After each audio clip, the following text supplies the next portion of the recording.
Antibiotic যদি কোনো doctor 7 দিন খেতে বলে অবশ্যই 7 দিন খাবেন, এবং আপনার মর্জি মোতাবেক না। ডাক্তার যেই সময় বলেছে যদি আপনি সকাল 8টায় খান, প্রত্যেক দিন সকাল 8টায় খাবেন। আপনি আপনার মর্জি মতো খেয়ে জীবনটাকে ধ্বংস করে দিয়েন না। পরবর্তীতে অ্যান্টিবায়োটিক আপনার শরীরে দিলেও কাজ করবে না। কিছুদিনের পরে আমাদের বাংলাদেশে নাকি শরীরের মধ্যে অ্যান্টিবায়োটিকও কাজ করবে না। সেই পরিমাণ অ্যান্টিবায়োটিক যেরকম মন চাই খাইছি, অ্যান্টিবায়োটিক সেরকম না। নাম্বার 1। নাম্বার 2 হচ্ছে সব ক্ষেত্রে অ্যান্টিবায়োটিক খাইলে তো হবে না। দুই ডাক্তারের মধ্যে ফারাক কি হয়েছে জানেন? এক ডাক্তার আপনার ন্যাচারাল শক্তি ব্যবহার করেছে। ন্যাচারাল শক্তি যেটা ব্যবহার করেছে 1 সপ্তাহ হলেও এটা আপনার শরীরের জন্য অনেক অনেক অনেক ভালো হয়েছে। যেই ডাক্তারের কাছে আপনি পরে গেছেন উনি ডাক্তার না, উনি আগমাথা কোনো কিছু জানে না, উনি শুধু ওষুধ দিয়েছেন। আপনার মশারি টাঙ্গানির পরে ঢুকছে মশা কয়টা? একটা। আপনি হাত ব্যবহার করবেন না গুলি ব্যবহার করবেন বলেন তো? হাত সময় লাগবে তো, একবার একটা মারলেন, দুইবার মারলেন, 3বার 4বার 5বারের মধ্যে তো যাবে। কিন্তু আপনি যদি গুলি মেরে দেন কি হবে? এটা মরবে, এক গুলিতে মারা যাবে। কিন্তু মশা যখন মরবে, মশা কি শুধু মশা মরবে? গুলির মধ্যে আপনার থাকবে জিনিসপত্র। আর সেই আপনি আপনার শরীরের যদি অ্যান্টিবায়োটিক এমনি এমনি দিয়ে দেন তো গুলি হবে, আগামাতা সব বরবাদ করে ছেড়ে দেবে। সুতরাং ঠাস ঠাস অ্যান্টিবায়োটিক খাবেন না, ওয়েট করবেন একটা নির্দিষ্ট সময়। কেন? সুবহানাল্লাহ, আমার আল্লাহ আপনার শরীরের মধ্যে কিছু পুলিশ দিছে। কি দিছে? পুলিশ দেখা যায় না, কিন্তু সবাই বিশ্বাস করে এটাকে আমরা অ্যান্টিবডি বলি। বাইরে থেকে কোনো ভাইরাস যদি যায়, ওই ব্যক্তি যদি চিনতে না পারে গুলি মেরে দেয়, গুলি মেরে দিয়ে এটাকে সরিয়ে দেয়। করোনা ঢুকছে, করোনাকে সে চিনতেও পারতেছে না, করোনাকে সে মারতেও পারতেছে না। এই যে ডাক্তাররা আমাদের জন্য ইয়ার ব্যবস্থা করেছে, এটা কি? এটা আপনার শরীরের মধ্যে আরেকটা অ্যান্টিবডি দিছে। সে এখন ওখানে গিয়ে বডি শরীরকে পাহারা দেওয়া শুরু করছে। আলহামদুলিল্লাহ বলে। আমার আল্লাহর শান দেখে কি করেছে বান্দার জন্য, কি করেছে বান্দার জন্য। যদি অ্যান্টিবডি না থাকতো পাগল হয়ে যেতাম আমরা 3 দিন পর। কিন্তু আমাদের শরীরের মধ্যে ওই অ্যান্টিবডির কারণে ভাইরাস আক্রমণ আদা তো সেই শেষ করে দেয়, ওষুধই খেতে হয়। আপনারা বুঝতে পেরেছেন? এভাবে অ্যান্টিবডি দিয়ে যেমন শরীর রক্ষা করে, আল্লাহর ওলিদেরকে রুহানি অ্যান্টিবডি দিয়ে আল্লাহ শয়তানের ওয়াসওয়াসা থেকে মাহফুজ করে।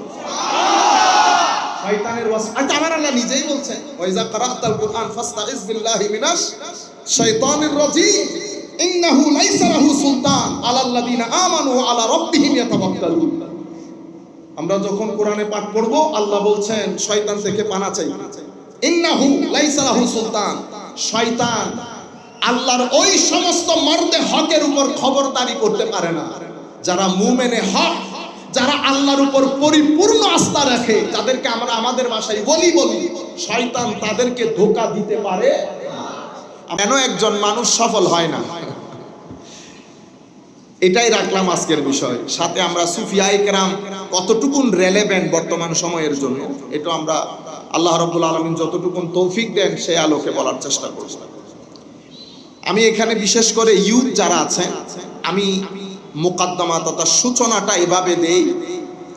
আমরা এখন যেই সময়ে বসে এই মাহফিল শোনার জন্য বসেছি, আপনারা জানেন এই সময়ে আমাদের সামনে চ্যালেঞ্জ কি কি আমাদের জানতে হবে না। আপনি যদি আমার নবী সাল্লাল্লাহু আলাইহি ওয়াসাল্লাম যখন তশরিফ আনেন, আমার নবী সাল্লাল্লাহু আলাইহি ওয়াসাল্লাম যখন নবুয়তের বহি প্রকাশ করে, তো সেই সময় বুদ্ধিজীবী ছিল না আরবের মধ্যে? বুদ্ধিজীবী ছিল, ডাক্তার ছিল, তখনকার সময় অনুপাতে আর কি। আপনি যদি ইঞ্জিনিয়ার মানে বুয়েটের ইঞ্জিনিয়ার মনে করেন তাইলে তো হবে না। তখনকার সময় অনুযায়ী ইঞ্জিনিয়ার ছিল, বুদ্ধিজীবী ছিল, ডাক্তার ছিল, ম্যাথমেটিশিয়ান ছিলেন, সমস্ত প্রকার বিশেষজ্ঞ সেই সময়ের মধ্যে ছিলেন। ঠিক তো? আমার নবী এসে দাবি করলেন, আমার নবী নবুয়তের বহি প্রকাশ করলেন, মানে আমি নবী। তো যখন নবী দাবি করলেন, সকলের জন্য সেটা একটা চ্যালেঞ্জ হয়ে গেছে না? আমি যখন চট্টগ্রামের ভূখণ্ডে দাবি করব আমি ইমাম মাহাদি, এখন গতকালকে একজনে ঢাকা এয়ারপোর্টে জিজ্ঞেস করতেছে, হুজুর নড়াইলে বলে একটা ইয়া আসছে, কি আসছে? ইমাম মাহাদি। বুঝতে পেরেছেন? তো হুজুর এগুলা কেন হয়?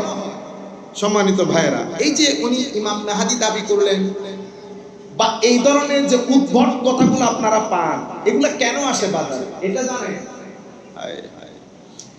আমি আগেও বোধহয় আপনাদের এখানে জিনিসটা ডিসকাস করেছি, আবার বলি। প্রপাগান্ডা একটা শব্দ আছে না, প্রপাগান্ডা বলেন না আপনারা? প্রপাগান্ডা মানে কি? প্রপাগান্ডা মানে হচ্ছে একটা অসত্য অথবা হাফ সত্য। আপনারা আমার আওয়াজটা ক্লিয়ারলি বুঝতে পারতেছেন? ঝাঁঝা তো হচ্ছে না। একটা অসত্য, একটা হাফ সত্য কথাকে আপনি তেলে ঘিতে ভুনা করবেন, ভুনা করে মানুষকে খাওয়াবেন, এটা কিন্তু অসত্য কথা অথবা হাফ সত্য। আপনারা এটাকে, আমরা কি করি, এটাকে মিডিয়া আইটেম করি। তো এখন তো মিডিয়া আইটেম করা সহজ। ফেসবুক যেহেতু সব ক্যাটাগরির মানুষের কাছে, যারা ফেসবুক আমরা ব্যবহার করি, 10% মানুষ হয়তো ফেসবুকে সচেতন, 90% মানুষ আমরা জানি না ফেসবুককে ব্যবহার কিভাবে করব। তো এই বিষয়গুলা যখন ওখানে আসে, এটা অটোমেটিক্যালি সমাজের মধ্যে দ্রুত সার্কুলেট হয়ে যায়। তো যিনি এই মেসেজটা বাজারে ছেড়েছেন, উনি ছেড়েছেন একটা প্রপাগান্ডা হিসেবে, কিন্তু আপনারা 90% মানুষ A B K B, C K C, D K D, E K E, F কে, এরকম করতে করতে জেড পর্যন্ত 2 মিনিটের মধ্যে ছড়িয়ে গেছে না? আপনাদের লাভ হয়েছে? কার লাভ? যিনি প্রথম ছেড়েছেন তিনি কিন্তু মাসের শেষে $5,000 নিয়ে ঘুমাই করছে। বুঝতে পেরেছেন? এবার 1 মাসে না, এবার যখন মিলিয়ন ভিউ হয়ে যায়, এটা অটোমেটিক্যালি কি হয়, সার্কুলেট করে। একটা হচ্ছে এই লাভ, আর একটা হচ্ছে তরুণ প্রজন্মকে, বিশেষ করে তরুণ প্রজন্মের মধ্যে যারা শিক্ষিত সমাজ, সেটা যদি 5% হয়, মনে রাখবেন আমাদের রাষ্ট্রের পলিসি মেকিং করে 5% লোক। আপনারা বুঝতে পেরেছেন? আপনি গাছের উপর থেকে পানি ডাললে নিচ পর্যন্ত আসবে, কিন্তু নিচে পানি ডাললে উপর পর্যন্ত যাবে না। বর্তমান শিক্ষানীতি যারা করেছেন, তোর মধ্যে গায়রতালা মুসলমান কয়জন আছে? একেবারে নাই বললেই চলে, ইল্লা মাশাআল্লাহ। তবু আমরা সেফ সাইড বলি 2 জন। কিন্তু আমরা বলতেছি যে এই ব্যক্তি ইমানি গায়রত রাখে, সেই ব্যক্তি যখন শিক্ষানীতি বানাবে, শিক্ষানীতির সাথে সে জাতীয় জাগরণ, ধর্মীয় নৈতিকতা সবকিছু মাথায় রাখবে। কিন্তু মনে রাখবেন, আপনার দেশের শিক্ষিত সমাজ যদি 10% হয়, সমস্ত ধর্মীয় দলগুলা আলটিমেটলি একজন আরেকজনের সাথে কম্পিটিশন করছে ওই 10% কে বুকে টানার জন্য। কেন? কারণ ওই 10% হচ্ছে জাতির মেইকার, জাতিকে কি করে, মেক করে। আপনারা বিষয়টা বুঝতে পেরেছেন? তো আপনি যখন এই ধরনের কথাগুলা বাজারে আনবেন, তো হবে কি, শিক্ষিত সমাজ ধর্ম থেকে বিতৃষ্ণা হয়ে, বিরক্ত হয়ে তারা হয় ধর্ম ছেড়ে দেবে, অথবা তারা ধর্মকে ঘৃণা করতে শুরু করবে, যেটা বর্তমানে হচ্ছে। গত 10 বছরে বাংলাদেশের মধ্যে এইথিজম, আপনারা জানেন এইথিজম, বুঝেছেন তো? এইথিজমের রেট অনেক বেড়ে গেছে গত 10 বছরে। যে আন্দাজে বেড়েছে সেই আন্দাজে বাড়ার কথা না। বাড়ানোর তো একটা সীমা থাকবে, আস্তে আস্তে আস্তে। এটা এখন ওইরকম বাড়ছে না, এখন 50 to 60% গতি ব্যাগ দিয়ে বেড়ে যাচ্ছে। আপনি ঢাকা বিশ্ববিদ্যালয়ে যান, চিটাং বিশ্ববিদ্যালয়ে যান, বুয়েটে যান, কুয়েটে যান, মোস্ট অফ দি স্টুডেন্ট তারা দিনকে ফিল করে না। আর যারা মুসলমান হিসেবে বিশ্বাস করে, তারা শুধু পারিবারিক কারণে বিশ্বাস করে, নামাজ তাদেরকে টানে না। আপনি জুমার খুতবায় তারা যখন আসে, তারা কি খুতবা শুনে? তারা মোস্টলি ফেসবুকের মধ্যে একজন আরেকজনের সাথে কথা বলা বলির মধ্যে থাকে। একটা বিশাল সমাজ। তো তারা কি করে, এই যে এই ধরনের কথাবার্তাগুলো শুনে তারা আস্তে করে একটু সরে যায়। বাবা যখন ছেলেকে ডাকেও কি বলে, তুই আমি এগুলো অনেকজন আই ফরাই শুনে। আপনারা বুঝতে পারছেন? প্রপাগান্ডা হয়েছে না? এখন প্রপাগান্ডাটা হাফ সত্য, একেবারে মিথ্যা। এটা আলটিমেটলি আমাদের ধর্মের বিরুদ্ধে ব্যবহৃত হয়েছে। সেই কারণে আমরা যারা এখানে আছি, আগে আমরা বুঝি আমাদের এখানে সমস্যা কি। আমরা এখন যে সোসাইটিতে থাকতেছি, এটা অনেক বেশি বিজ্ঞানসম্মত। আপনি যদি কোনো বক্তব্য রাখেন, প্রত্যেক ব্যক্তি ধর্মীয় বক্তব্যকে যাচাই বাছাই করেন কিসের মাধ্যমে? বিজ্ঞানের মাধ্যমে।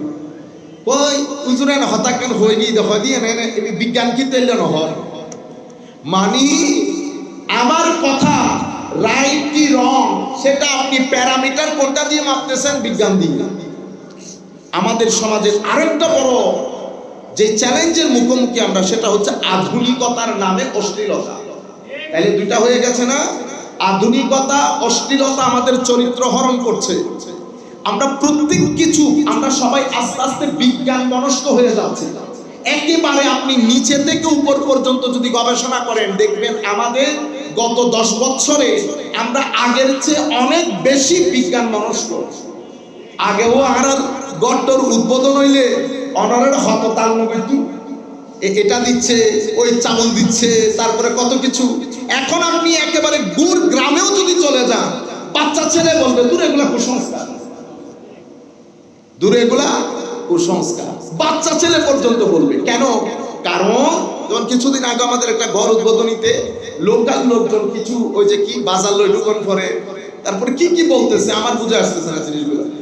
ওই এলাকার নর্মাল লোকজন বলতেছে দূর এগুলা শোনা কথা, বুড়াবুড়ির কথা। আমি আপনাদেরকে বলতে চাচ্ছি এই বিষয়গুলো এখন বিজ্ঞান দিয়ে পরিমাপ করা হয়। তাহলে দুইটা বিষয় হয়েছে না? তৃতীয় বিষয় যেটা সবচেয়ে সেনসিটিভ, যেটা আমাদেরকে মেরে কুটে একেবারে একাকার করে দিচ্ছে, সেটা কি?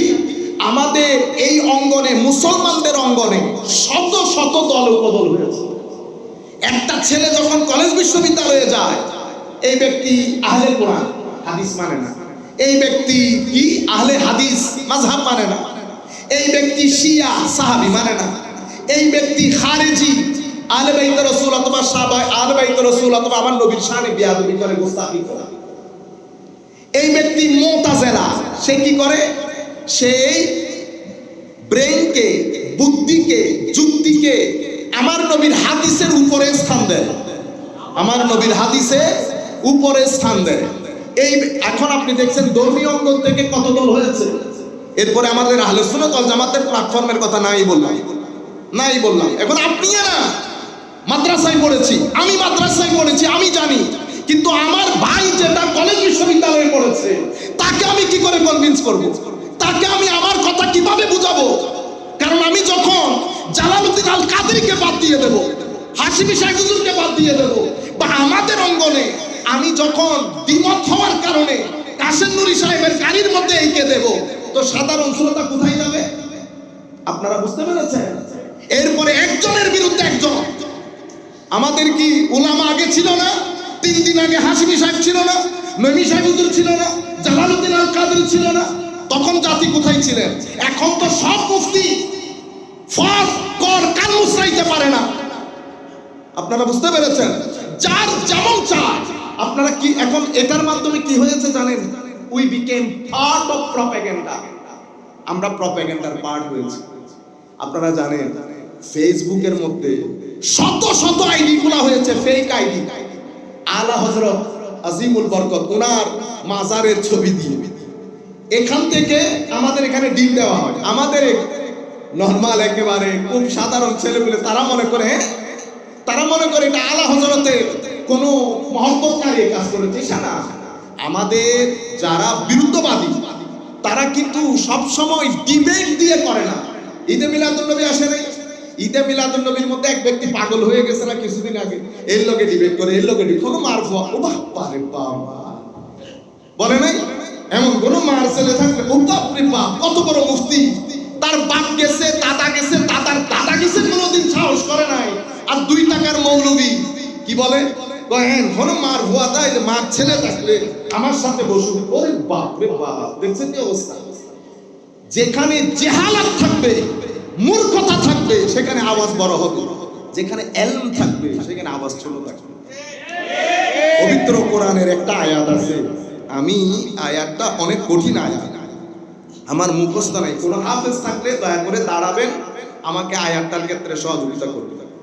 আল্লাহ রাব্বুল আলামিন কোরআন শরীফের মধ্যে বলেছে আনজালা মিনাস সামাই মাআন ফাসালাত আউদিয়া, উপর থেকে আল্লাহ পানি বর্ষণ করে, সেই পানি বিভিন্ন ধরনের জমিনের উপরে পড়ে।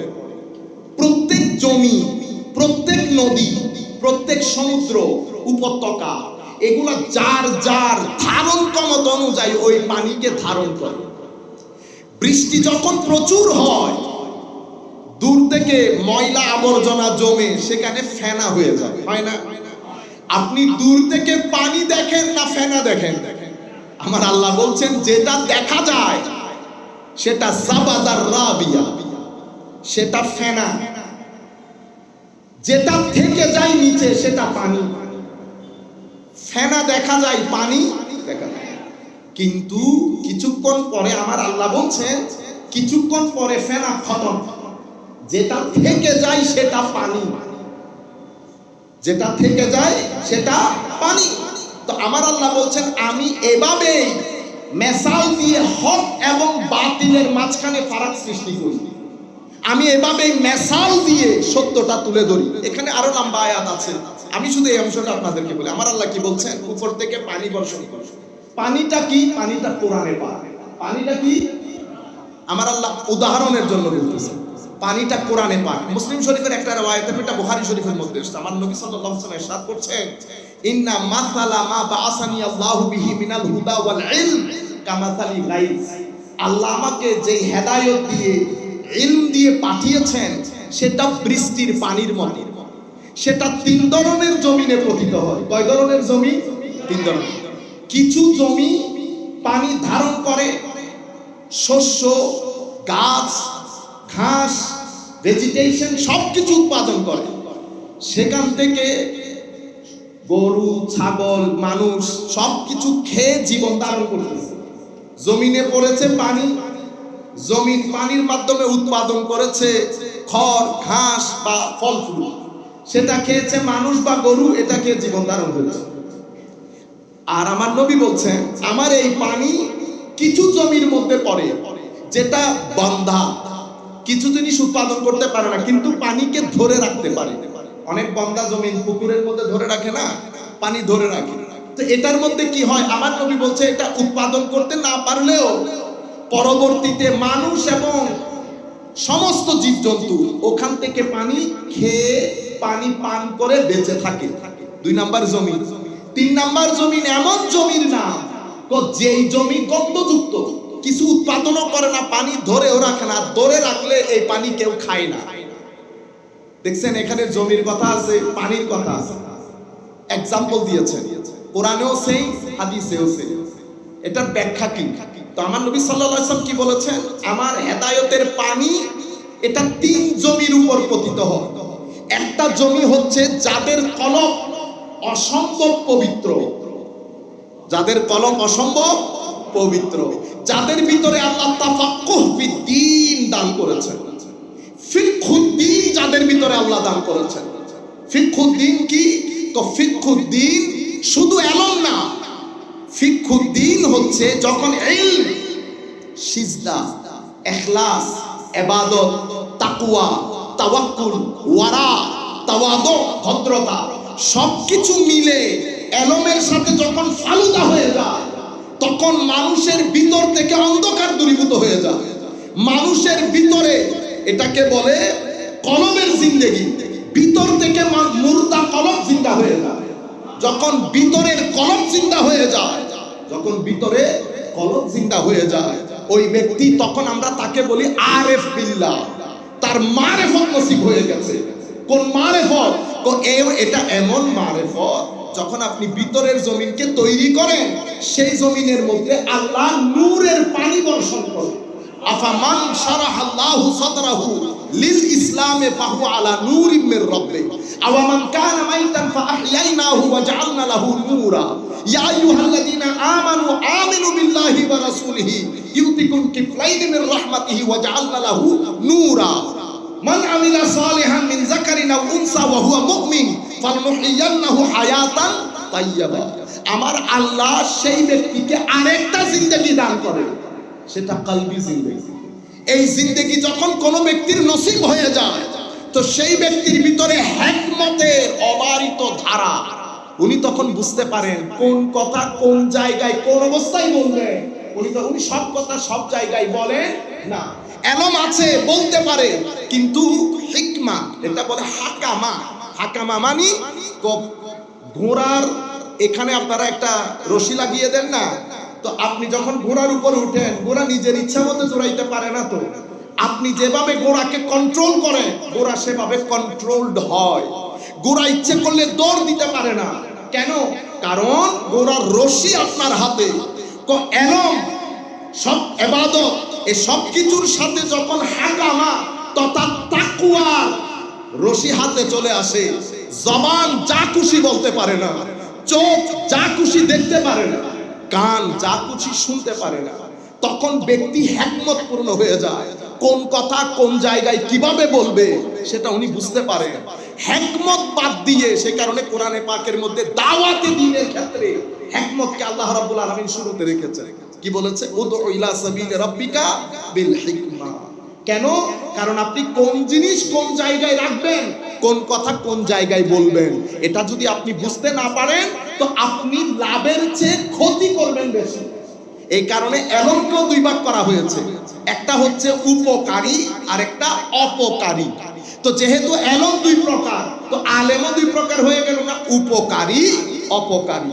দেখতে সবাই এক ধরনের, বাহ্যিকভাবে সবাই এক ধরনের, কিন্তু আমার এখানে ফারাক সৃষ্টি করছে ভিতর দিয়ে।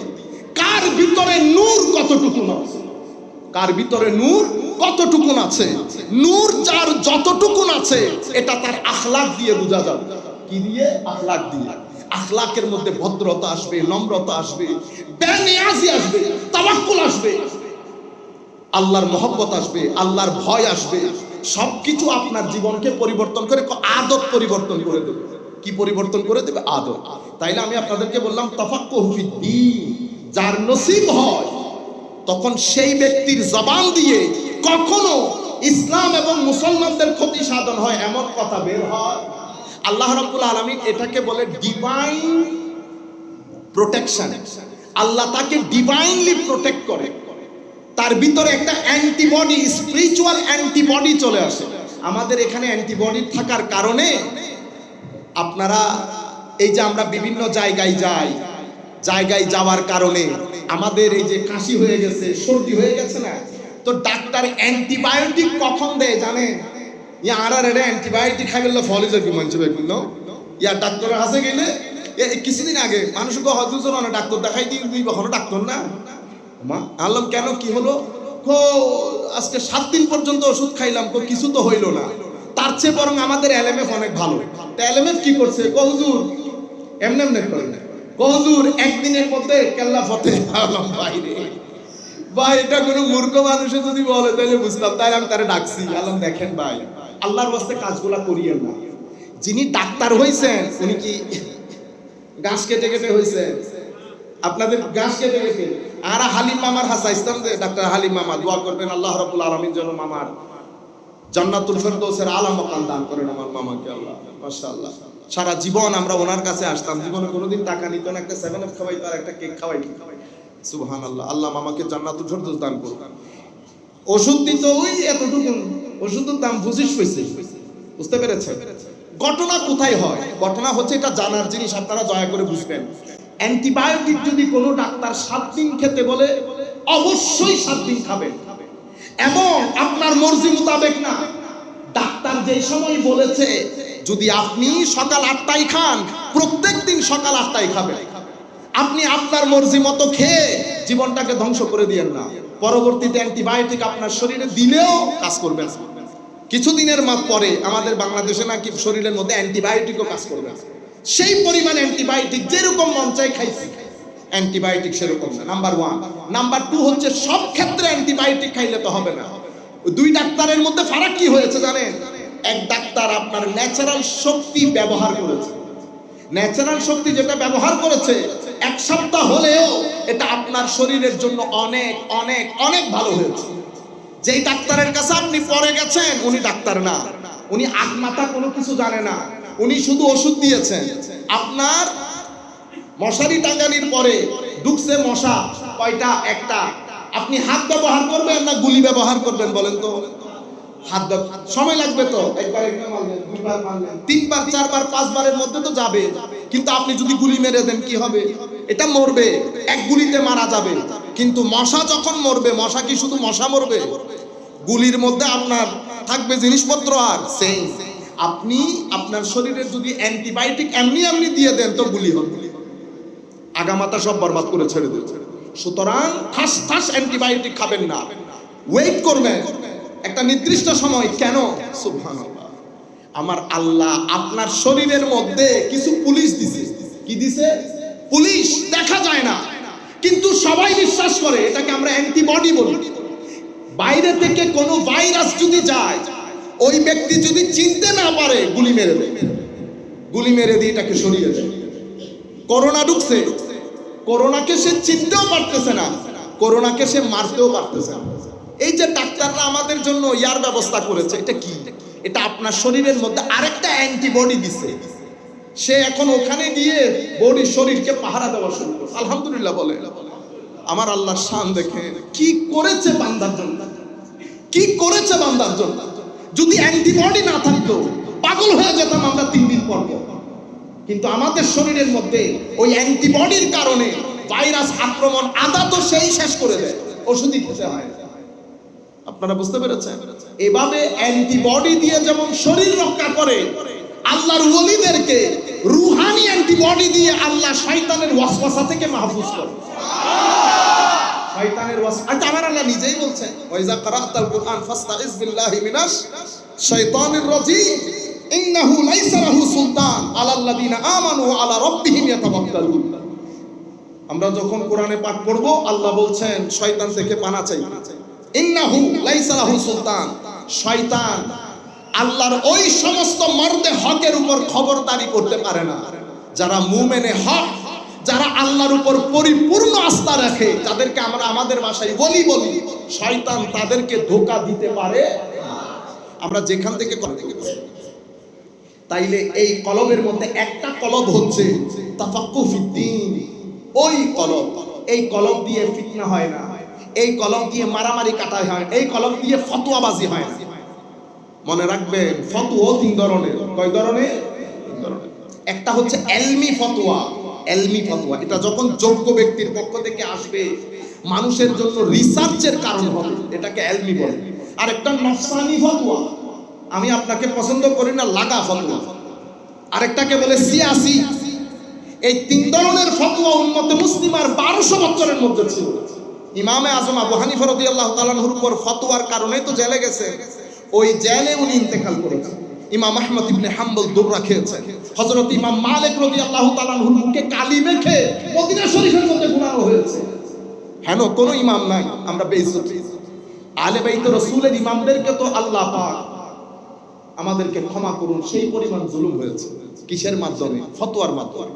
কিন্তু যেই যখন তাফাক্কুহ ফিদ্দীন নসিব হয়ে যায়, আমাদের হাশিম সাহেব হুজুররা যখন ওয়াজ করতেন, ভাই এগুলা ছিল ওয়াজ। আমাদেরগুলা তো ওয়াজ না, আমাদেরগুলাকে কখনো ওয়াজ বলবেন না, এগুলাকে বলবেন বক্তব্য বা আলোচনা। এগুলা ওয়াজ না। ওয়াজ করার জন্য তাফাক্কুহ ফিদ্দীন লাগে, ওয়াজ করার জন্য হিকমত লাগে। তো সেই কারণে হযরত লুকমান আলাইহিস সালামের ওয়াজকে আল্লাহ কোরআনে বর্ণনা দিয়েছেন এবং বলেছেন ওয়ালাকাদ আতাইনা লুকমানাল হিকমা, লুকমানকে হিকমত দান করেছে। ওই হিকমতের ওয়াজকে আল্লাহ কোরআনে পাকে বর্ণনা করেছেন। এটা প্রথম প্রকারের জমি, যেই জমিন অনেক উর্বর, লাগানোর সাথে সাথে হরহর করে ফল ফ্রুট উঠে। আরেকটা জমিন কোনটা? ওইটা তাফাক্কুহ ফিদ্দীন নাই, কিন্তু এটাও মুত্তাকি পরহেজগারের ফলন, পানি ধারণ করে হাফেজে কোরআন, মুহাদ্দিসে জামাত, যারা হাদিস সংগ্রহ করে, কিন্তু ওখান থেকে ডুব দিয়ে ইমাম আজম মাসলা ডিরাইভ করে। আপনারা বুঝতে পেরেছেন? আরেক প্রকারের কলব, তো এরা হেদায়েত গ্রহণ করে করলেও জুলম, হিংসা, বিদ্বেষ এগুলা দিয়ে জিন্দেগি অতিবাহিত করেছে।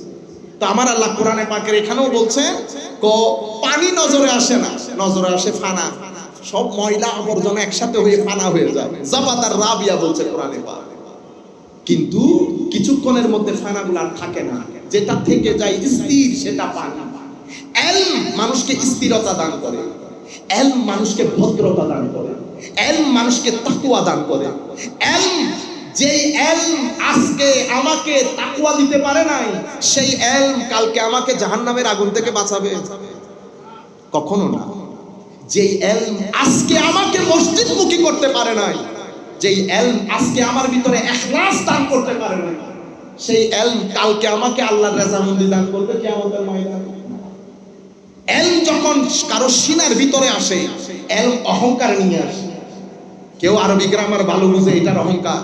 কেউ ইংরেজি গ্রামার ভালো বুঝে, এটার অহংকার। কেউ বুয়েটে ভর্তি হয়েছে, পিঠে হাত দেওয়া যাচ্ছে না। কেউ ঢাকা বিশ্ববিদ্যালয়ে ভর্তি হয়েছে, পিঠে হাত দেওয়া যাচ্ছে না। জ্ঞান অহংকার রাখে, কিন্তু কখন? প্রাইমারি পর্যায়ে ব্যক্তি জীবন পড়তে থাকে, পড়তে থাকে, পড়তে থাকে।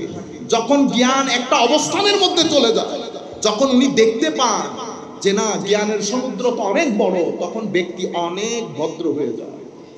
একটা দারুণ এক্সাম্পল সুফিয়ায়ে কেরাম দিয়েছেন, ইমাম গাজালিও বলেছেন এই কথা। এলম শুরু এবং শেষ কিরকম? শুরু ওই খেজুর গাছে যখন খেজুর ধরে, কাঁচা খেজুর এমনি হয়ে থাকে না। এলমের প্রাথমিক অবস্থা ওইটা, যত পাকতে থাকে তত ঝুঁকতে থাকে, যত পাকতে থাকে তত ঝুঁকতে থাকে। আমরা আমাদের দুনিয়ায় আমরা অনেক ছোট, আমরা তো কোনো আলেম না, আলেম হলে একটা কথা ছিল, আমরা কোনো ভালো ছাত্রও না, কিন্তু আল্লাহ পাকের মেহেরবানি হচ্ছে জগৎ বিখ্যাত আলেমদেরকে দেখেছি। বর্তমান সময়ে যাদেরকে সবচেয়ে বড় মুহাদ্দিস ডক্টর উমর হাসেম, এত বড় ব্যক্তিত্ব, ডক্টর আলী জুমার মতো ব্যক্তি, বিশ্বাস করবেন আমরা ওনাদের মতো এত এত জেন্টল মানুষ, এত ভদ্র মানুষ আমাদের চোখে দেখি। ডক্টর আলী জুমাকে মিশরের ইমাম শাফেঈ বলে।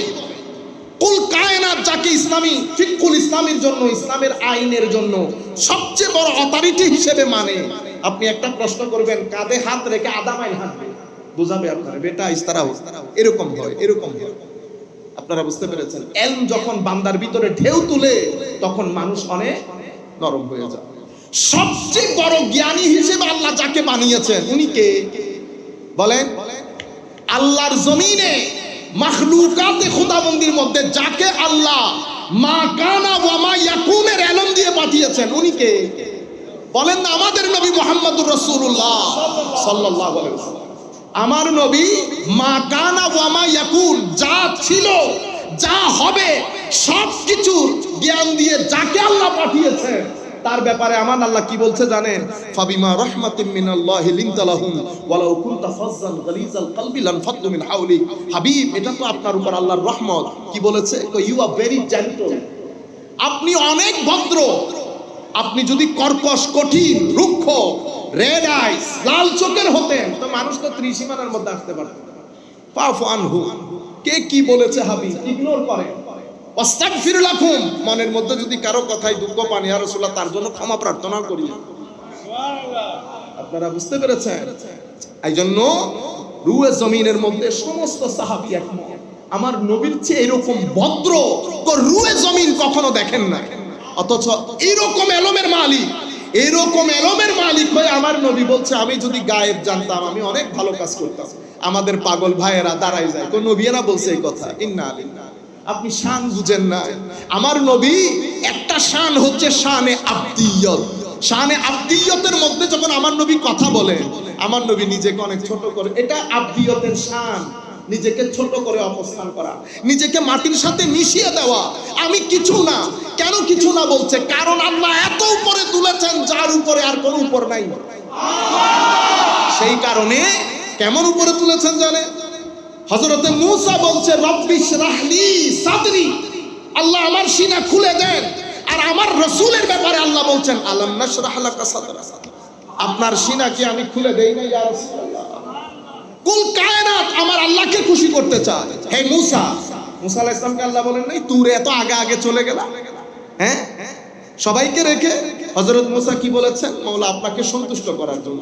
তো মূসা বলছে আপনাকে সন্তুষ্ট করার জন্য, আর আমার আল্লাহ বলছেন ওয়ালা সাউফা ইউতিকা রাব্বুকা ফাতারদা, হাবিব এমন ভাবে দান করব আপনি খুশি না হয়ে পারবেন না। এটা শানে রিসালাত।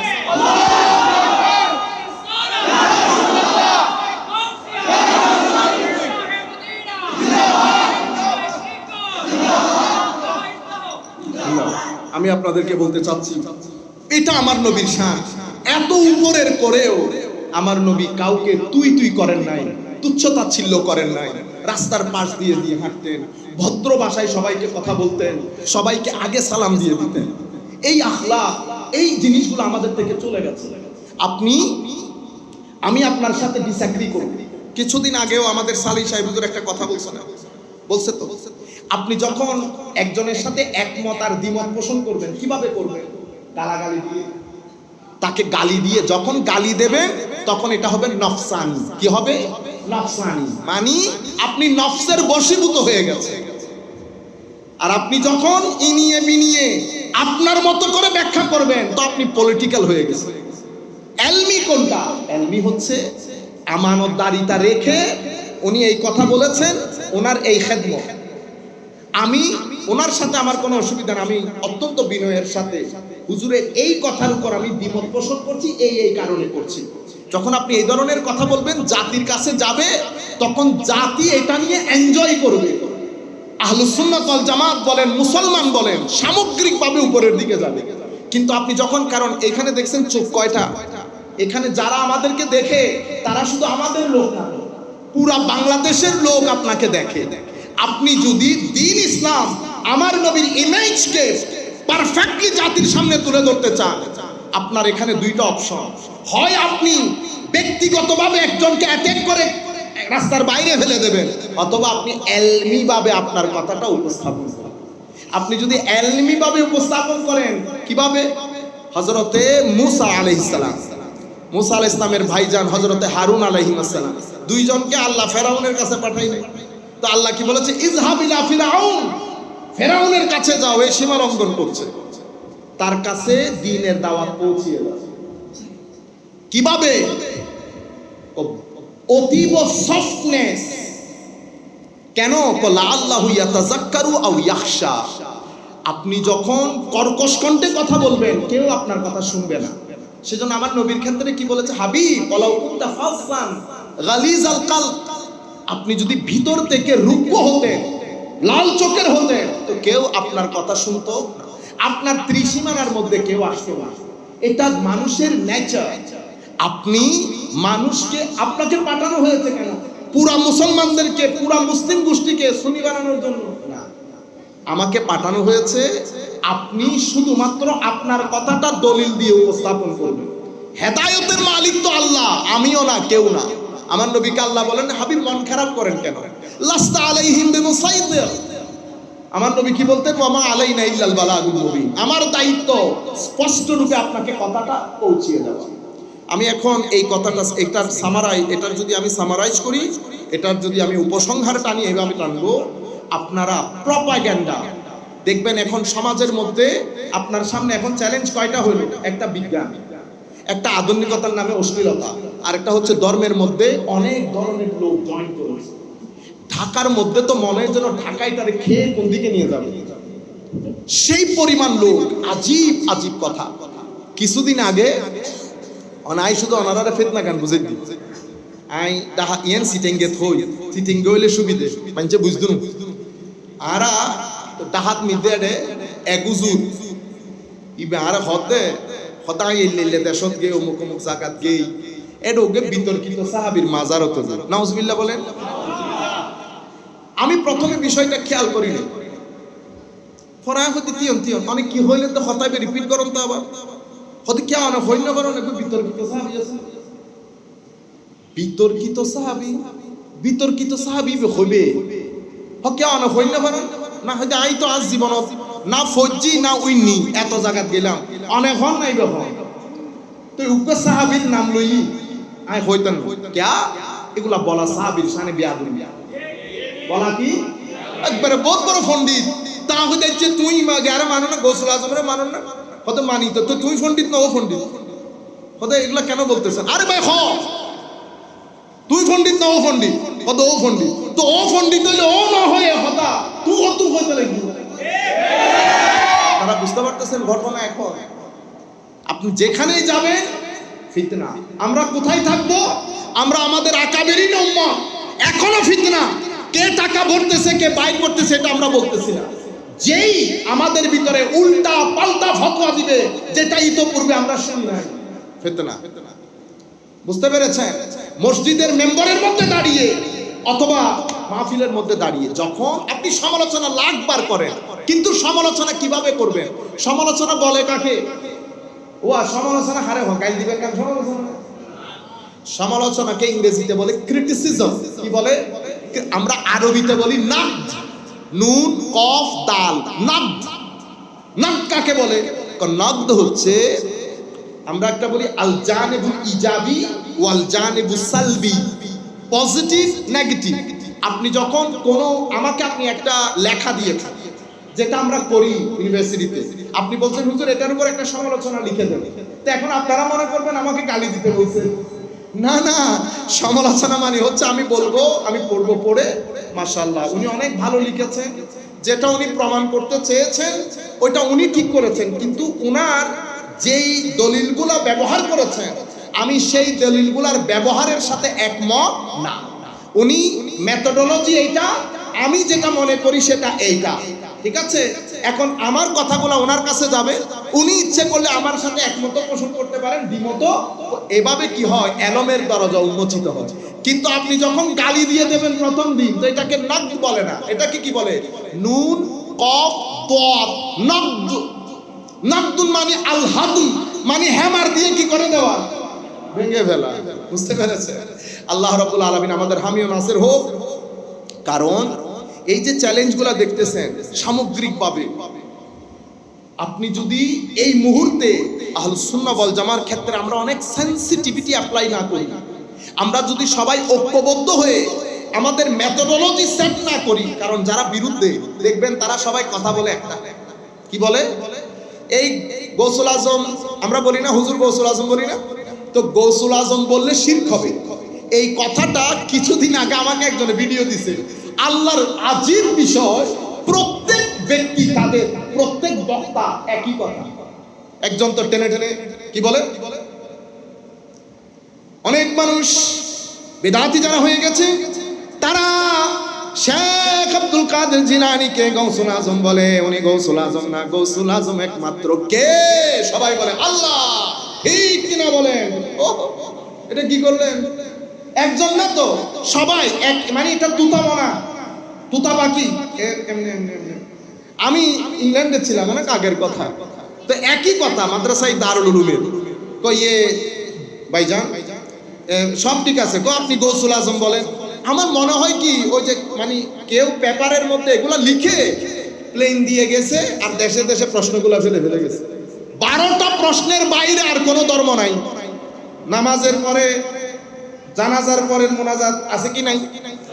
নামাজের পরের মোনাজাত আছে কি নাই? শুধু এগুলা। শবে বরাত আছে কি নাই? ঈদে মিলাদুন্নবী আছে কি নাই? ও আর দিন ধর্ম নাই। তো আমাদের ছেলেগুলা সারা দিন এই 12 প্রশ্ন নিয়ে পুরা কোরআন পড়ে আছে, তিলাওয়াত করতে জানি না, কোরআন পড়ি না, সিরতে মুস্তাফা পড়ি না, শুরু থেকে শেষ পর্যন্ত কোরআন পড়ছি না, যেই কোরআন পশ্চিমা বিশ্বকে আধা পাগল করে দিয়েছে। আমরা ওই 12টা প্রশ্নের মধ্যে এত হাজার বছর আমরা মাহফিলের মধ্যে বসি, অথচ এই প্রশ্নগুলো নিয়ে আমাদের ছেলেদের ডক্টরেট ডিগ্রি হয়ে যাওয়ার কথা, কিন্তু আবার ঘুরে ফিরে আপনার ওই একই প্রশ্ন। তো উনি আমাকে বলতেছেন আল্লাহ আর কোনো কিছু নিয়ে আপনার কোনো প্রশ্ন নাই? কোন আরো আছে?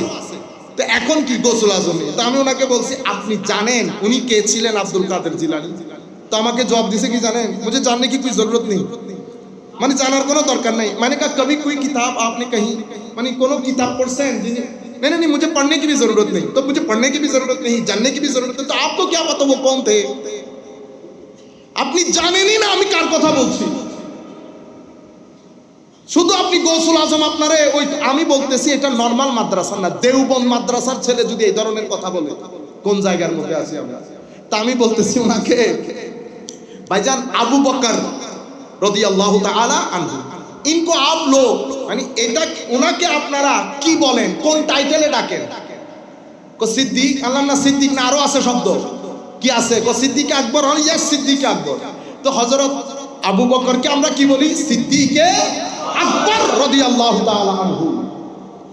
সিদ্দিকে আকবর কে? অরিজিনালি আল্লাহ। ওয়ামান আসদাকু মিনাল্লাহি কিলা, আল্লাহর চেয়ে বড় সাদেক আর কেউ নাই। তো আপনি এখানে বলতেছেন সিদ্দিকে আকবর, তো শিরিক হয়ে যাবে না?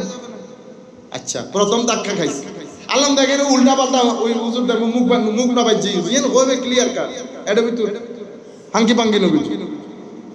হযরত ওমর রাদিয়াল্লাহু আনহু কি বলেন ওনাকে? ও ফারুক। পুরা বলেন ফারুকে আজম, ফারুকে আযম রাদিয়াল্লাহু তাআলা, হক বাতিলের মধ্যে সবচেয়ে বড় ফারাক সৃষ্টিকারী আমার আল্লাহ। তো ওমর ফারুককে ফারুক আযম বলি নাই, তো শিরিক হয়ে গেছে। উসমান রাদিয়াল্লাহু তাআলা আনহুকে গনি বলেছি, অথচ আল্লাহ গনি। আল্লাহু হুয়াল গানি ওয়া আনতুমুল ফুকারা, তোমরা গরীব, আল্লাহ ধনী। সেখানেও শিরিক হইল না, শুধু শিরিক গৌসুল আজমের ক্ষেত্রে হয়ে গেছে। আপনারা বুঝতে পেরেছেন? এখন জিনিসগুলো তো শুনতে ম্যাটার করে। কি সবচেয়ে বড় সাহায্যকারী কে বলেন? সবাই বলে আল্লাহ। ঠিক কিনা বলেন? ঠিক। তো এমন ভাবে বলে লোকজন কনভিন্স হয়ে যায়। আপনারা বুঝতে পেরেছেন? আমি আপনাদেরকে যেটা বলছি, সেনসিটিভিটি অফ টাইম। এখন আপনি যা কিছু বলবেন, দুইটা জিনিস যদি আপনি মেনটেন করতে না পারেন, আপনার কথা বাজারের মধ্যে খাবে না।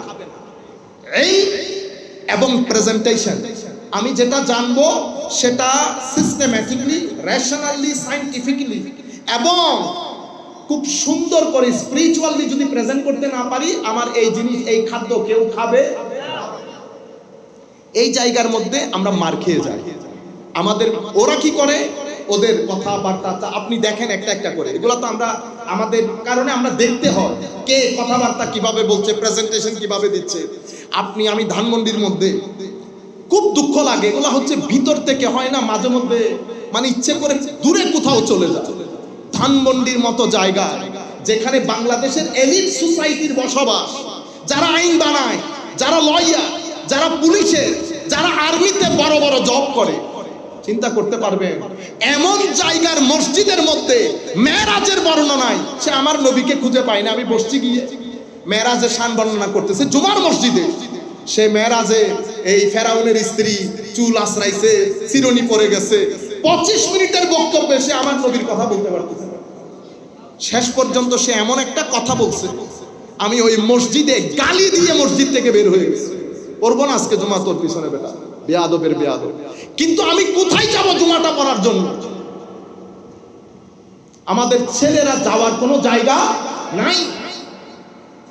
আহলুস সুন্নাহ ওয়াল জামাতের দেশ, এখনো পর্যন্ত যদি আমরা 3 দিনের জন্য একমত হই, আমাদের ইশারায় উঠবে আর বাংলাদেশ বসবে।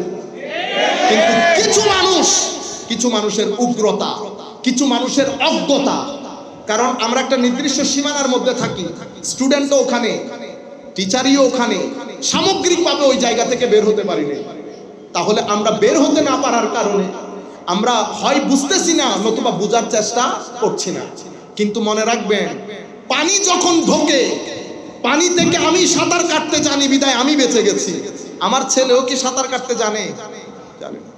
আমার ছেলে কিন্তু ডুববে। সুতরাং আমি আমাদের ভাইদেরকে যারা ফেসবুক ইউজ করে, আল্লাহর ওয়াস্তে নামাজমুখী হন, আল্লাহর ওয়াস্তে কোরআনমুখী হন, আল্লাহর ওয়াস্তে পড়েন। ঘরের মধ্যে আমার নবীর সিরতের কিতাব রাখেন, হুজুর গৌসুল আজমের কিতাব রাখেন। আমাদের ভাইয়েরা যে সমস্ত কিতাবগুলা লিখছে, অনুবাদ করছে, সেগুলা বাসায় রাখেন, পড়েন। তারপরে আপনি বাইরে আমল করার পরে প্রচার করেন। যখন আপনি প্রচার করবেন, দূর দূর পর্যন্ত যেন আপনার একটা ব্র্যান্ড হয়ে যায়, ভদ্র, ভালো। আমি লাখ দ্বিমত করতে পারি, কিন্তু অনেক ভালো ছেলে, অনেক ভদ্র ছেলে, নামাজি ছেলে। যতক্ষণ পর্যন্ত আপনি এই ব্র্যান্ড তৈরি করতে পারবেন না, ততক্ষণ পর্যন্ত আপনি মিশনের কাজ করতে পারবেন না। এটা একটা মিশন। এখান থেকে আমি আপনার বক্তব্য শুরু করছি, আমার মিশন। আপনি কি বলেছেন? আমরা কেন সফল হই না? সফলতা কি জিনিস? সফল হওয়া, এটাকে ইংরেজিতে বলে সাকসেস। কি বলে? সাকসেস। সাকসেস মানে হচ্ছে আপনার কোন একটা পারপাস আপনার জীবনে আপনি সেট করেছেন, সেই পারপাসকে আপনি অ্যাচিভ করবেন, অ্যাকমপ্লিশ করবেন, সেই পারপাসকে আপনি সিদ্ধ করবেন, অথবা সেই টার্গেটকে আপনি অ্যাচিভ করবেন। আপনি যদি আপনার পক্ষ থেকে সেট করা পারপাসকে অ্যাচিভ করতে পারেন, তখন বলা হয় আপনি সফল। আপনি কখন? যখন আপনার পক্ষ থেকে একটা জিনিস আপনি সেট করেছেন, সেই সেট জিনিসটাকে, টার্গেটেড জিনিসটাকে, সেই অ্যাসাইনমেন্টকে আপনি যদি অ্যাচিভ করতে পারেন, তাহলে আমি আপনাকে কি বলবো? You are successful. এখন প্রশ্ন হচ্ছে, আপনার জীবনের পারপাস কি? আগে আমরা এটার মধ্যে আসি। আমার জীবনের পারপাস, আমার জীবনের পারপাস যদি হয় টাকা পয়সা, যদি হয় চাকরি বাকরি, মানে আমি লেখাপড়া অতঃপর চাকরি অতঃপর টাকা, এটা পারপাস, এটা একটা পারপাস। আমি মুসলমান হিসেবে, আমার নবীর উম্মত হিসেবে আমার পারপাস আমার আরেক ধরনের, এটা আমার মূল পারপাস না। আমাদের, আপনি যদি সত্যিকার অর্থে সফলতা আমাকে জিজ্ঞেস করেন, তো আমি আমার নবী সাল্লাল্লাহু আলাইহি ওয়াসাল্লামকে দাঁড় করিয়ে, কারণ ওনার মতো, আমার নবীর মতো সাকসেসফুল ব্যক্তি রুয়ে জমিনের মধ্যে আদম থেকে কিয়ামত পর্যন্ত আল্লাহ পয়দাই করেন না। একমাত্র নবী যাকে আমার আল্লাহ শেষ বিকেলে, সুবহানাল্লাহ সুবহানাল্লাহ বলেন সবাই, হায় হায়, আমার নবী শেষ বিকেলে আল্লাহ কি বলেছেন? আল ইয়াউমা আকমালতু লাকুম দীনাকুম ওয়া আতমামতু আলাইকুম নি'মাতি ওয়া রাদিতু লাকুম আল ইসলামা দীনা। এটা যে আল্লাহর পক্ষ, এটাকে বলে ডিভাইন অ্যাপ্রিসিয়েশন। এটা আমার আল্লাহ আল্লাহর আজিম বান্দাকে বলছে, হাবিব you have done a great job, আল্লাহর পক্ষ থেকে, মানে অসাধারণ হয়েছে হাবিব, অ্যাসাইনমেন্ট। এটা একটা রাখেন। কোরআনে পাকের দিকে আসেন। আমার নবী যেই কাজ শেষ করে আসতেছে, আমার নবী সাল্লাল্লাহু আলাইহি ওয়াসাল্লামকে আল্লাহ শেষের দিকে ইন্না আ'তাইনাকাল কাউসার, ইন্না আ'তাইনাকা আল কাউসার, হাবিব আমরা আপনাকে গিফট করেছি, দান করেছি, আমরা আপনার জন্য গিফটের ব্যবস্থা করেছি। কারণ কি? কাজ শেষের দিকে, অ্যাসাইনমেন্ট শেষের দিকে। আমার আল্লাহ বলছেন, হাবিব আমি শুধু রাজি হই নাই, এমন রাজি হয়েছি আমি আপনার জন্য গিফটের ব্যবস্থা করেছি। কি গিফট? আল কাউসার। আমি ইংল্যান্ডের মধ্যে ছিলাম, তো আমাদের ওখানে তো স্বাভাবিকভাবে অনারা মার হলুদ বই হতা হন, তো অনারা তো মনে হয় পৃথিবী ব্যাংকেন এক দইলে ভালো। এখন আমি একটা কথা হইতে একটা বক্তা হন আর আর ভাই তারা লিল্লাহি তাকবীর আল্লাহু আকবার বন্ধ হয়ে গিয়ে মুখিয়ে না বুঝলেন, আর তো বুঝুন না, তারাই হইলে করে। তো এখন আমার ভাই ওয়াজ করছে অনেকক্ষণ, টেনে একেবারে কানে হাত দিয়ে আল কাউসার, প্রায় আধা ঘন্টা পর্যন্ত। কাউসারের অর্থ কি? ওনারা তো একটা নির্দিষ্ট টান দেয়। কাউসারের অর্থ কি? জান্নাতের একটা নহর। জান্নাতের মধ্যে আমার নবীকে কি দেওয়া হবে, ঠিক কিনা বলেন ভাইয়েরা? ঠিক। আধা ঘন্টা ওয়াজের মধ্যে উনি জান্নাতের একটা ঝর্ণা আমার নবীকে আল্লাহ দান করবেন, এটা থেকে বেরোতে পারে।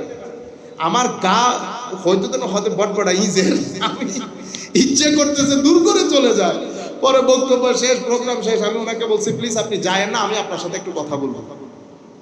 তো আমরা রুমের মধ্যে বসে সবাইকে বের করে দিলাম। তা আমি বলতেছি, পাকিস্তানি মানুষ, আমি বলতেছি ভাইজান, এই যে আপনি আধা ঘন্টা পর্যন্ত, आधे घंटे आपने तकरीर क्या बोला आपने? अल्लाह रब्बुल आलमीन फलाना को फलाना, फलाना को फलाना, वो जन्नत में अल्लाह रब्बुल आलमीन हुजूर को कौसर अता फरमाएगा। वो क्या चीज है? वो जन्नत का एक नहर अता फरमाएगा। सुभान अल्लाह बोलिए। ओ তাহলে এই আধা ঘন্টার মধ্যে আমি এটা বিশ্বাস, আমি রিওয়ায়াতটা জানি, রিওয়ায়াত এসেছে জান্নাতের নহর, কোনো সন্দেহ নাই। কিন্তু এটা কি শুধুই জান্নাতের নহর? কোন রিওয়ায়াত মে তো ऐसा ही মানে কম রিওয়ায়াত মে আয়া, রিওয়ায়াতে আসছে, আমিও জানি, কিন্তু আমি আপনাকে জিজ্ঞেস করছি শুধু কি রিওয়ায়াতে এটা আসছে? এখন আমি আপনাকে একটা প্রশ্ন করি, এটার উত্তর দেন। কি প্রশ্ন? আল্লাহ সূরা রহমানের মধ্যে আল্লাহ বলেছেন ওয়ালিমান খাফা মাকামা রব্বি জান্নাতান, যেই ব্যক্তি আমার নবীর গোলামের মধ্যে যারা আল্লাহকে ভয় করবে তাদের জন্য আল্লাহ 2 জান্নাতের ব্যবস্থা করেছে। কয় জান্নাত?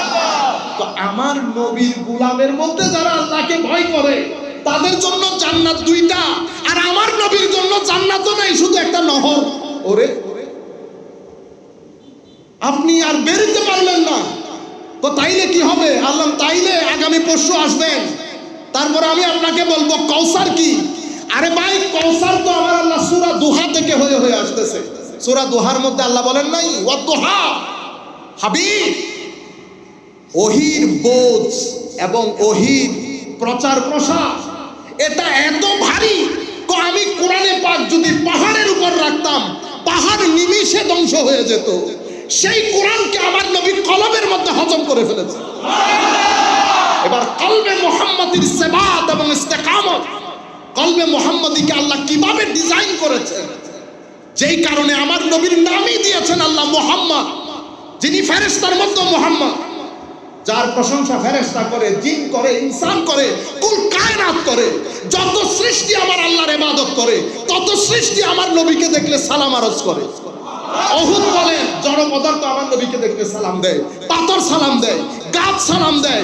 যেখানে আমার নবী যায়, যারা সুবহানাল্লাহ পড়ে তারা আবার নবীকে সালামও করে। এমন নবী, ওয়াদ্দুহা হাবিব, ওহির ভার আর কত নিবে। ওয়াল্লাহি, এবার কিছুদিন ওহি বন্ধ রাখি।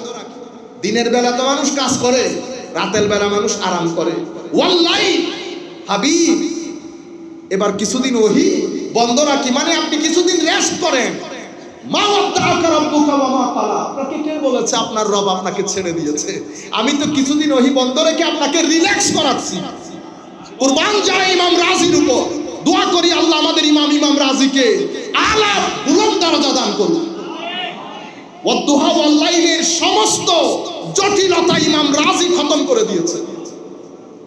মা ওয়াদ্দাআকা রাব্বুকা ওয়া মা ক্বালা ওয়ালাল আখিরাতু খায়রুল লাকা মিনাল উলা। হাবিব, প্রত্যেক সপ্তাহের সোমবার আপনার জীবনের রবিবারের চেয়ে উত্তম হবে। ওয়ালা সাউফা ইউতিকা রাব্বুকা ইউতিকা আতা, অনতিবিলম্বে এমন ভাবে দেবে আপনি না হেসে পারবেন না। এই আতা থেকে আবার ইন্না আতাইনাকা আল কাউসার, আমি আপনি যেদিকে তাকাবেন আমি সমুদ্র বয়ে দিয়েছি নিয়ামতে। উম্মতের দিকে তাকান, সমুদ্র। আপনাকে আমি যেই কিতাব দিয়েছি, কিতাবের জগতের মধ্যে বেমেসাল, উম্মতের মধ্যে আপনি বেমেসাল। আপনার তালিমাতের ক্ষেত্রে, সুন্নতের ক্ষেত্রে যেদিকে আপনি তাকাবেন আপনি দেখবেন আমি আপনাকে যে নিয়ামত দিয়েছি ইনকম্পারেবল। আর রয়ে গেছে সন্তান সন্ততি। হাবিব ফাতেমাতুজ জাহরা রাদিয়াল্লাহু তাআলা আনহার মাধ্যমে কুল কায়নাতের মধ্যে আহলে বাইতের রাসূলকে ছড়িয়ে দিয়েছি। আপনি যেই কোনো জ্ঞানের প্ল্যাটফর্মে দেখেন অবদান আহলে বাইতের রাসূলের। মহিউদ্দিন বলেন, মুঈনুদ্দিন বলেন, শিহাবুদ্দিন বলেন, সবকে আহলে বাইতের রাসূল বাংলার জমিনে অসামান্য খেদমত আঞ্জাম করেছে জামিয়া। আজকে শুধু কিছুক্ষণের জন্য আপনি চিন্তা করেন জামিয়া নাই, জামিয়া নাই। আমি আপনাদেরকে বিনয়ের সাথে অনুরোধ করব, আপনারা যেই দরবারের হন না কেন, মনে রাখবেন আমরা সবাই মিলে এক পরিবার, সবাই মিলে এক পরিবার। এই পরিবারের মধ্যে যেই ছেলের অবদান বেশি সেই ছেলেকে আপনারা অ্যাপ্রিশিয়েট করতে হবে। সবার সমান অবদান কখনো হয় না। আজকে আপনি ইমাম বলেন, মুয়াজ্জিন বলেন, খতিব বলেন, পুরো বাংলার জমিনে বাংলা ভাষাভাষীর কাছে দ্বীন ইসলাম, আশকে রাসূল, আদবে রাসূল, হুব্বে মুস্তাফা আওয়াজ বুলন্দ হচ্ছে কাদের মাধ্যমে? জামিয়ার মাধ্যমে। হাত কার? আহলে বাইত রাসূল। আহলে বাইতে যেখানেই যাবেন, আমি বললাম না বাগদাদে আমার নবীর খিজির মহিউদ্দিন বলেন, আর সানজারের মুঈনুদ্দিন বলেন, আর ওখানে রাশিয়ার বাহাউদ্দিন বলেন, সবাই আহলে বাইত রাসূল। ইন্না আতাইনা কা আল কাউসার, এটা আমার নবী সাল্লাল্লাহু আলাইহি